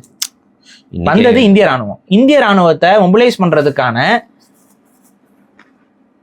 கட்டமைப்பு தமிழக முதல்வர்கிட்ட இருக்கு. கமாண்ட் யாருக்கிட்ட இருக்கு? இந்திரா காந்தி கிட்ட தானே இருக்கு. இந்திரா காந்தி நல்லவங்களா தானே காட்டுறாங்க. இப்ப இந்த படத்துல இந்திரா காந்தி மேல ஏதாவது தப்பு இருக்குமா? இந்த படத்துல நீங்க பாருங்க, இந்திரா காந்தி கிட்ட கையெழுத்துலாம் போட்டு தமிழ் எங்களுக்கு முக்கியம், பெங்காலி எங்களுக்கு முக்கியம், தெலுங்கு எங்களுக்கு முக்கியம் அப்படின்னு சொல்லி கையெழுத்துலாம் போட்டு கொண்டு வந்து கொடுத்தோன்னே அவங்க வந்து ஓகே அப்படியே அக்செப்ட் பண்ணிக்கிறாங்களாம். என்னையா இது படத்தை எடுத்து வச்சிருக்கீங்க? இப்போ அதனால இந்திரா காந்தி ரொம்ப நல்லவங்க, அவங்களுக்கு இந்த தப்பே எதுவும் தெரியாது. ராணுவம் வந்து அதுவாக வந்துருச்சு. அதுவும் பார்த்தீங்கன்னா ராணுவம் வந்து யாரையும் சுடலை, ஆக்சுவலாக சுட்டது ராணுவம். இங்கே நீங்கள் நல்லா பார்த்தீங்கன்னா போலீஸ் ஃபோர்ஸ் தான் எல்லாரையும் கொண்டுகிட்டு இருக்கோம். ராணுவம் வரும், ராணுவத்தை காட்டுவாங்க, ராணுவம் வந்து அடுத்து கமாண்ட் எடுக்கிற மாதிரி காட்டுவாங்க. ஆனால் ராணுவத்தில் இருக்க வீரர்கள் வந்து பார்த்தீங்கன்னா சுடுற மாதிரி காட்சியே இருக்காது. படம் வராதுங்க. அப்புறம் சுடுற மாதிரி காட்சி, இதை விட நீ துரோகத்தை பண்ணணுமா? சரி, அதுக்கப்புறம் அந்த ஒரு கேரளா ராணுவ வீரர் வந்து ஹெல்ப் பண்றாரு, அந்த காட்சி மட்டும் வச்சிருக்காங்க. நான் தான் சொல்றேன் ராணுவம் வந்து சுடுற மாதிரி காட்சி எங்க இருக்குது? ராணுவம் தானே வந்து பொள்ளாச்சி கலவரத்தை சுட்டது, இந்திய ராணுவம் தானே வந்து சுட்டுச்சு. நீ அதை காட்டணும்ல, எங்க காட்டுற? அதை சொல்லுவாரு, இவர் சொல்லுவாரு எல்லாரையும் ஷூட் பண்ணுங்கன்ட்டு போயிடுவாரு, அவரு காட்ட மாட்டாங்க சீனை. அடுத்து கவனிச்சிங்களா, ஒரு சீக்கியர் மட்டும் வந்து இறங்கி வந்து அந்த குழந்தை விழுந்தோடனே அப்படியே தூக்கி அப்படியே அழுதுகிட்டு இருப்பாரு. அந்த குழந்தை ஏன் துப்பாக்கியில் விட்டுச்சு? அவனை எடுத்து வாயில சொல்ல வேண்டியதானே? இப்போ புரியுதா? இந்திய ராணுவம் தப்பே பண்ணலீங்க, இந்திய ராணுவம் தவறே பண்ணலை. சரி, அடுத்து வந்து பார்த்தீங்கன்னா கேரளா அந்த ஆக்டர் ஒரு பேர் என்ன, பெசல் ஜோசப், அவர் வந்து ராணுவ வீரராக வருவார். அவர் வந்து உதவி செய்வார். தேட்டரில் விசில்லாம் அடிக்கிறாங்க பக்கத்தில் உட்காந்து, என்ன பண்ண முடியும்? அவ்வளோதான் புரிதல். ஏன்ப்பா ராணுவம் தான் உனக்கு கொன்னுச்சு, தமிழ்நாட்டுக்குள்ள பூந்து இந்திய ராணுவம் தான் தமிழர்களை கொலை பண்ணுச்சு. அதுக்கு முன்னாடி சீனு காட்டல, பட் அதுக்குள்ள வந்து இந்த படம் இந்த இதுக்கு வந்துட்டு இந்த நடிகர் வரானா விசில் அடிக்கிறாங்க. இதுதான் உணர்வு கடத்துற லட்சணம். இப்படிதான் இந்த படத்துல அந்த உணர்வு என்பது கடத்தப்படுகிறது. கொலை செய்யறவங்களுக்கே விசில் அடிச்சுட்டு இருக்கானுங்க. அதுக்கப்புறம் தமிழுக்காக இறக்குறவங்க எல்லாம் வெவ்வேறு மொழி இனத்தவர்கள். ஏன் அப்படி? அதான் உண்மையா? ஸோ ஒரு சுதா கோங்கரா அவர்கள் கொஞ்சம் உங்களோட கோங்கரா சட்னியை கொஞ்சம் எடுத்து வச்சு கொஞ்சம் யோசிங்க. இந்தியாவிலேயே இருமொழி கொள்கையை வைத்திருக்கக்கூடிய ஒரே மாநிலம் வந்து தமிழ்நாடு மட்டும்தான். மற்ற எல்லா மாநிலங்கள்லையும் மும்மொழி கொள்கையை தான் அவங்க வச்சிருக்காங்க. ஏதாவது ஒரு லாங்குவேஜ் இருக்கும். சில ஹிந்தி ஸ்பீக்கிங் லாங்குவேஜஸ்ல மட்டும் அவங்களோட மாநில மொழியை அவங்க படிக்கிறதுக்கு அவங்களே விருப்பம் இல்லை. ஸோ மும்மொழி கொள்கை அவங்களோட கொள்கையா இருந்தாலும் அவன் மாநில மொழியை படிக்கிறது இல்லை, சாய்ஸ்ல விட்டுறான். ஸோ அது அங்க வந்து வெறும் ஹிந்தி அண்ட் இங்கிலீஷ்ங்கிற கான்செப்ட்ல போயிட்டு இருக்காங்க. ஸோ இதுதான் இந்தியாவுடைய செட்டப். அப்ப இன்னைக்கு வரைக்கும் இருமொழி கொள்கையை வைத்து தாய்மொழி மிக முக்கியங்கிறத பறைசாற்றி கொண்டிருக்கக்கூடிய ஒரே மாநிலமாக தமிழ்நாடு தான் இருக்கு.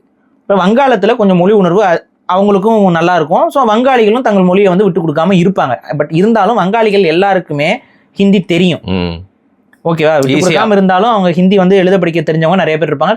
ரீசன் என்ன, அவங்களும் மும்மொழி கொள்கையை கொண்டவர்களாக தான் இருக்கிறாங்க, இருமொழி கொள்கையை அவங்க வைக்கல. ஸோ இதுதான் இந்தியாவுடைய விஷயம். அப்போ தமிழ்நாட்டில் மட்டும்தான் இருமொழி கொள்கை அப்படிங்கிற அந்த ஒரு விஷயம் இருக்குது. ஆனால் இந்த கஷ்டப்பட்டு இவ்வளோ பேர் உயிரை கொடுத்து போராடி ஹிந்தி எதிர்ப்பை நிலைநாட்டிய மாநிலத்தில் நீங்கள் மட்டும் போராடலை, ஹிந்திக்காரனும் போராடினா, தெலுங்குக்காரன் நாங்களும் போராடணும். வந்து அதில் வேற டைலாக் வந்து அந்த அம்மாவுக்கு, அந்த ஹீரோயின் அம்மா வந்துட்டு நான் தமிழ் இல்லைன்னா நீ தமிழே இல்லைன்னு சொல்லிட்டு தெலுங்குல திட்டிட்டு போகிற மாதிரி. இதெல்லாம் எதுக்குன்னா தமிழ் தேசிய அரசியலுக்கு எதிரான ஒரு ஸ்டேட்மெண்ட் மாதிரி. இப்போ நம்ம ஒரே ஒரு கேள்வி, அவ்வளோ பேரில் யாரோட அப்பா எம்பியா இருந்தாரு? அதுதான் அவங்களே ஒத்துக்கிட்டாங்களே தெலுங்கு. புரியுதா? இதுதான் எதிர்க்கிறோம் நாங்க. வேற ஒரு ஸ்டேட்ல வேற ஸ்டேட்டுக்காரங்க ஏன் வந்து எம்பியா இருந்து உட்காந்துட்டு இருந்தீங்க? அந்த மாதிரி தான் ரேடியோல வேலை செய்யும், இங்கிலீஷ் தெரியும், ஹிந்தி தெரியும், எல்லாமே தெரியும் அதுக்கு. ஸோ இதுதான் இங்க நாங்க எதிர்க்கிறோம். ரெக்கமெண்டேஷன்ல அந்த அம்மா ஜாயின் பண்ணுவோம். ஓகேவா? ரெக்கமெண்டேஷன்ல ஜாயின் பண்றது, அதான் அந்த மாநாடு நடத்தி சொன்னாங்கல்ல, நானும் அவரும் 2 பேரும் அந்த அதிகாரத்தை அடையிறது எதுக்கு? உங்க எல்லாரையும் அப்படியே வேலை கிடைக்கிற இடத்துல எல்லாம் தள்ளிடுறதுக்கு அப்படின்னு சொல்லி சாதி 2 மினிஸ்டர்கள் பேசினாங்கல்ல, ஞாபகம் இருக்கா? அவங்களோட மொழியும் என்ன அதே தான். ஸோ இதுதான் இங்க விஷயம். இதுல இன்னொன்று கவனிச்சிங்களா? தமிழர்களுக்கு மட்டும் குடி அடையாளம்லாம் இருக்கக்கூடாது. ஆனா ஒருத்தர் மலையாளின்னு சொல்றதுக்கு அவரை மேனன், ஒருத்தர் பெங்காலின்னு சொல்றதுக்கு அவருடைய சர்நேமோட சாட்டர்ஜி அது இதுன்னு காட்டுறீங்க. அதுக்கு அடுத்து வந்து தெலுங்கர்னு ஒருத்தர் காட்டுறதுக்கு ரெட்டினே காட்டி ராவு ரெட்டின்னு போட்டு ஓட விட்டு சொல்றீங்க. கடைசியில புரியுதா? குடி அடையாளம் இவங்க மட்டும் பாதுகாத்துக்குவாங்களாம். ஆனா தமிழர்கள் மட்டும் குடி அடையாளத்தெல்லாம் அழிச்சு போட்டு அப்படியே அமனக்கட்டையா சுத்திக்கிட்டு இருக்கணுமா? டோட்டல் ஸ்கேம் இந்த படம். ஸோ இதுதான் இங்க என்ன விஷயம் அப்படின்னா, முழுக்க இந்த படம் வந்து மொழி உணர்வை அறுவடை செய்யறதுக்காக எடுக்கப்பட்டிருக்கிறதாக தான் தெரியுது. கொஞ்சம் கூட அந்த உணர்வும் அந்த தமிழர்களுடைய போராட்டத்தின் மீது மதிப்பும் இந்த திரைப்படத்தை எடுத்தவர்களுக்கோ அதில் நடித்தவர்களுக்கோ இருப்பதாக தெரியவில்லை. அதனால தான் வாழ்க தமிழ் அப்படின்னு சொல்லும் பொழுதோ, வெற்றிவேல் வீரவேல் என்று சொல்லும் பொழுதோ எந்த ஒரு உணர்வையுமே அது வந்து சக தமிழர்களுக்கு கடத்தலை. ஏன்னா முழுக்க வந்து இந்த படம் முழுக்க ப்ரொபகேண்டாவாக தான் இருக்குது. படம் முழுக்க ப்ரொபகேண்டா.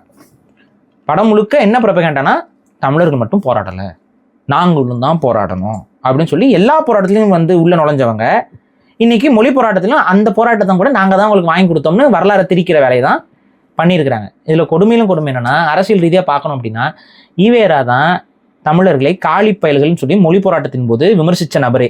ஆனால் காலி பயல்கள்ங்கிற வார்த்தையை எடுத்து வச்சுக்கிட்டு அதை பக்தவாச்சலம் பேசுனது மாதிரி இந்த படத்தில் அதில் திருப்பாதான். பக்தவாச்சலம் இந்திக்கு ஆதரவாக நின்றுட்டு தமிழர்களுக்கு எதிராக வேலைகளை பார்த்தாரு தான், அதெல்லாம் யாரும் இங்கே மறுக்கல. ஆனால் அந்த பக்தவாச்சலம் வந்து மாணவர்கள் தான் சொன்னாரே ஒழிய காலி பயல்கள்னு சொல்ல. காலி பயல்கள் அவர்களை சுட்டு வீழ்த்துவதில் என்ன காவல்துறையிடம் தடியும் துப்பாக்கியும் பூப்பறிப்பதற்கான கேள்வியை கேட்டவர் ஈவேரா.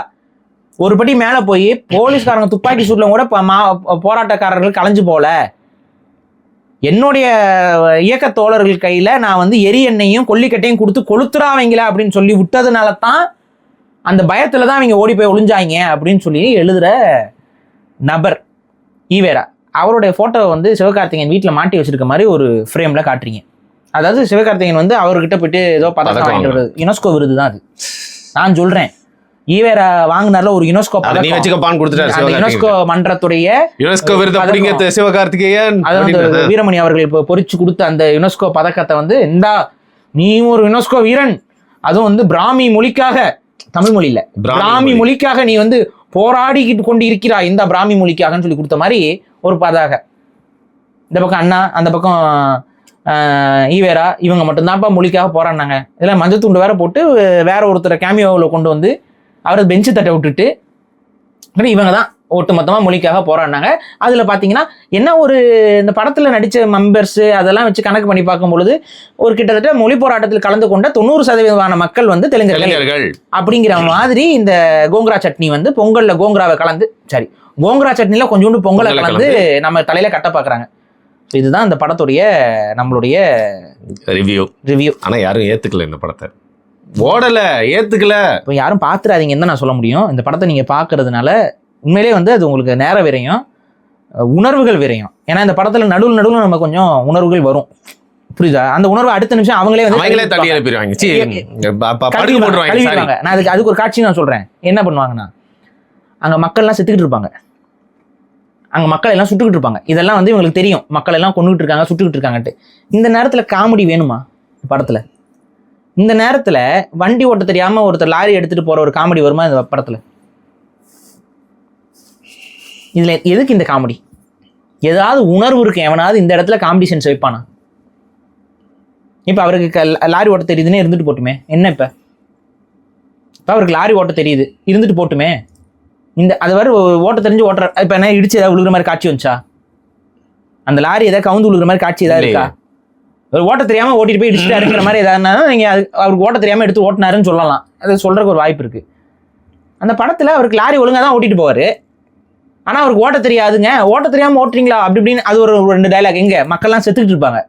இதுதான் சுதா கோங்கரா அவர்களுக்கு ஏதாவது உணர்வு இருந்தா இவ்வளவு சென்சிட்டிவான விஷயங்களை காட்டுற இடத்துல அந்த பதட்டத்துல நம்ம சாணி தூக்கி அடிச்ச மாதிரி, அப்படிதான் சொல்லணும், சாணி தூக்கி அடிச்ச மாதிரி நம்ம இப்படி கன்றாவே காமெடியை கொண்டு வந்து வைக்கிறோமே, இது எப்படி அப்படிங்கிற ஒரு கேள்வி வந்து அவங்களுக்கு வந்திருக்கணும்.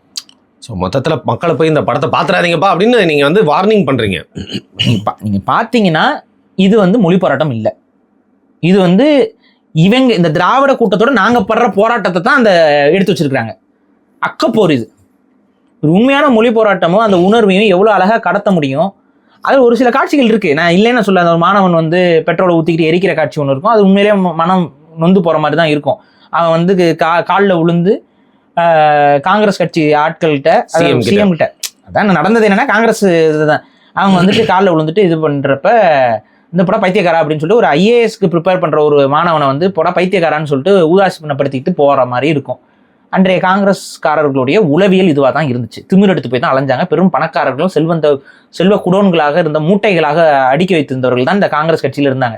இப்போ எனக்கு ஒரே ஒரு நிம்மதி, இந்த படத்தை போய் பார்த்துட்டு வந்து ஒரு தம்பி, அவருக்கு அரசியல் புரிதெல்லாம் இல்லை போல, அவர் வந்து என்ன பேசியிருந்தாருன்னா, இந்த படத்தை பார்த்தோங்க, பார்த்துட்டு அந்த வருஷத்தை போட்டு அப்போ யார் சிஎம்லாம் பார்த்தோம், அதெல்லாம் ஃபுல்லாக காங்கிரஸ் கட்சி அதெல்லாம் இருந்துச்சு, அதுக்கு எதிராக போராடினது திமுகன்னு இருந்துச்சு, இப்போ திமுகவும் காங்கிரஸும் தான் கூட்டணியில் இருக்கு.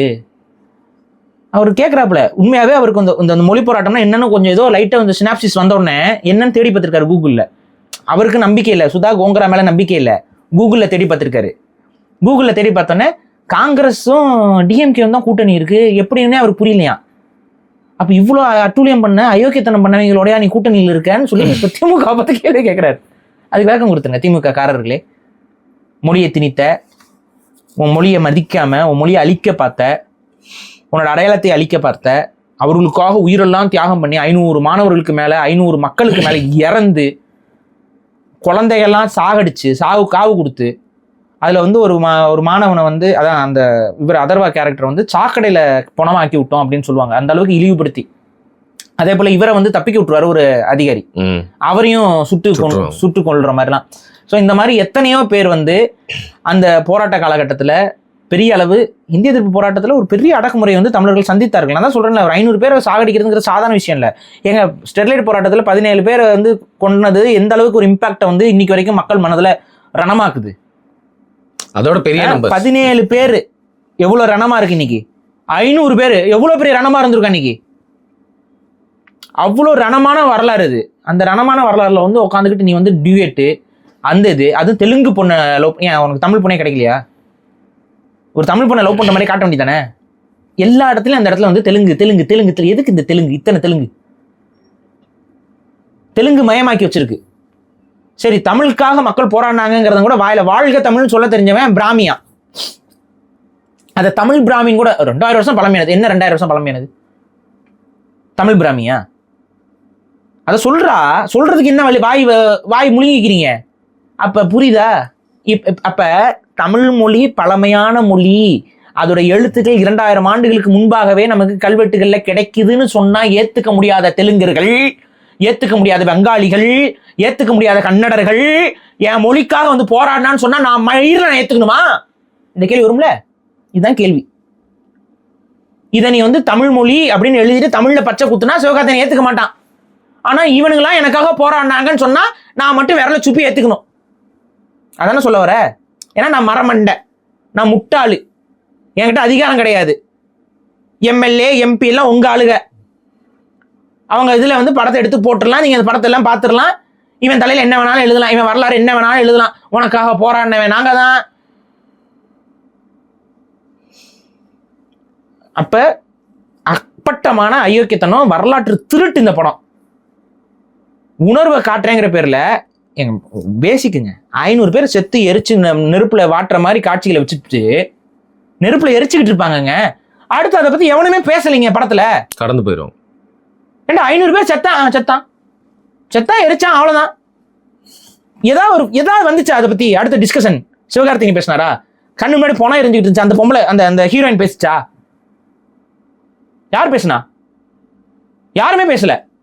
சரி, என்னமா அண்ணாத்துறை வந்து பேசினாரா? பேசல. அதுதான் திராவிடத்துடைய அயோக்கியத்தனம். அவ்வளோ பேரை காவு கொடுத்து அதிகாரத்தை அடைஞ்சிருக்கமே, அத்தனை பேர் நமக்காக இறந்திருக்கானே, நம்ம இந்த இவர்களுடைய இறப்பின் அடிப்படையில் தான், மக்களோட உணர்வின் அடிப்படையில் தான் நீங்கள் ஆட்சி அதிகாரத்துக்கு வந்தோமே, யாரெல்லாம் இறந்துருக்கிறா, எத்தனை பேர் காணாம போயிருக்கிறாங்க, அவங்கள கொன்னது யாரு, அவங்கள சட்டத்தின் முன்னாடி நிப்பாட்டி தண்டனை வாங்கி கொடுக்கணுங்கிற எண்ணம் அண்ணாதுரைக்கோ கலைஞர் கருணாநிதி அவருக்கோ இல்லை திமுக இருக்க யாருக்காவது இருந்துச்சா? இதுதான் திருட்டு திராவிடம். இதுதான் திருட்டு திராவிடம். அந்த திருட்டு திராவிடம் தான் எல்லா போராட்டத்துக்கும் தன்னோட இனிஷியலை போட்டுக்கிட்டு உட்காந்துக்கிட்டு இருக்குது.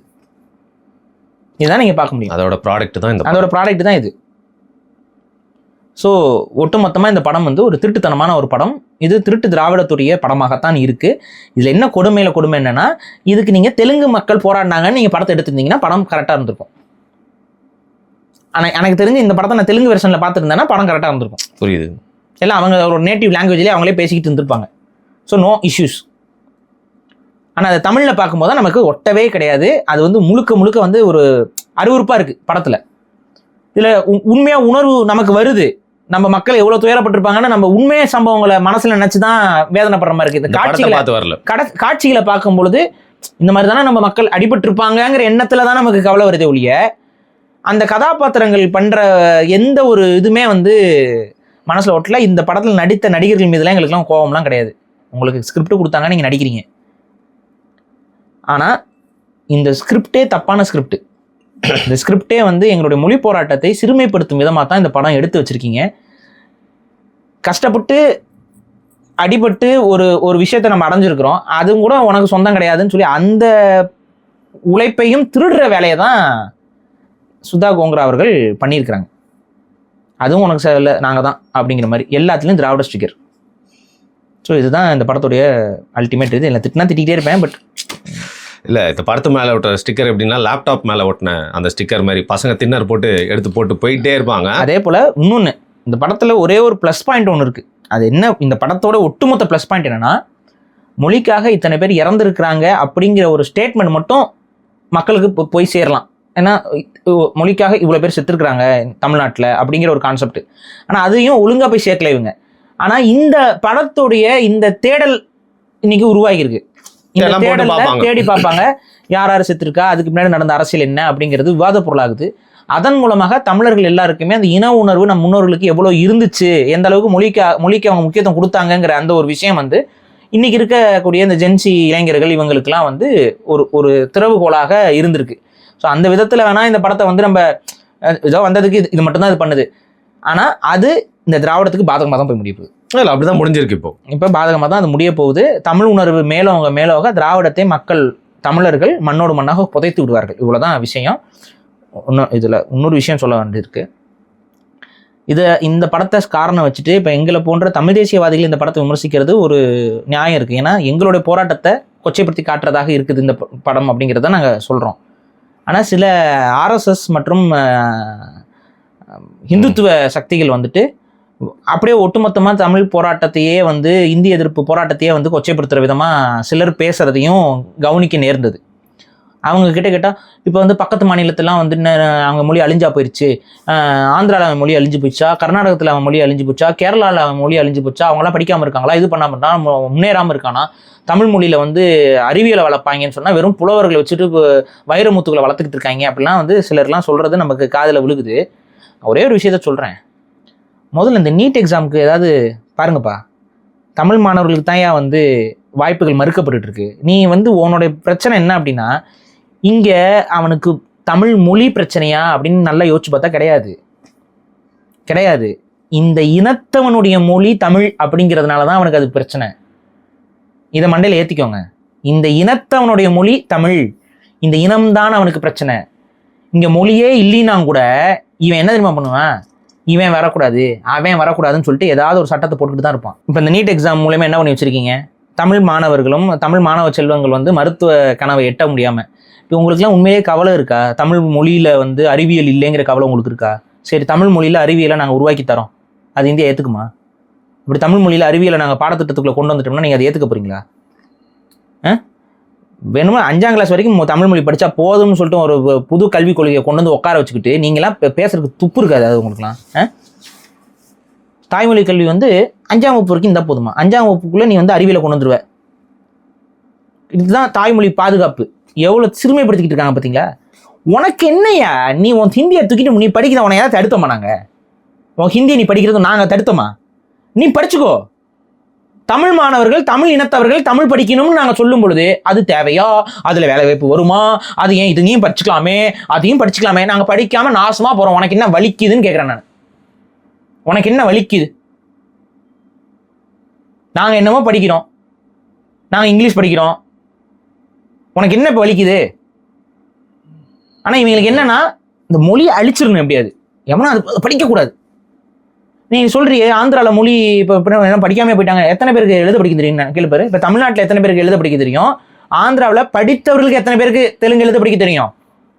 இப்போ தமிழ்நாட்டில் படிச்சிருக்காங்கல்ல, தமிழ்நாட்டில் படித்த பெரும்பான்மையான பேருக்கு தமிழ் எழுத படிக்க தெரியும்.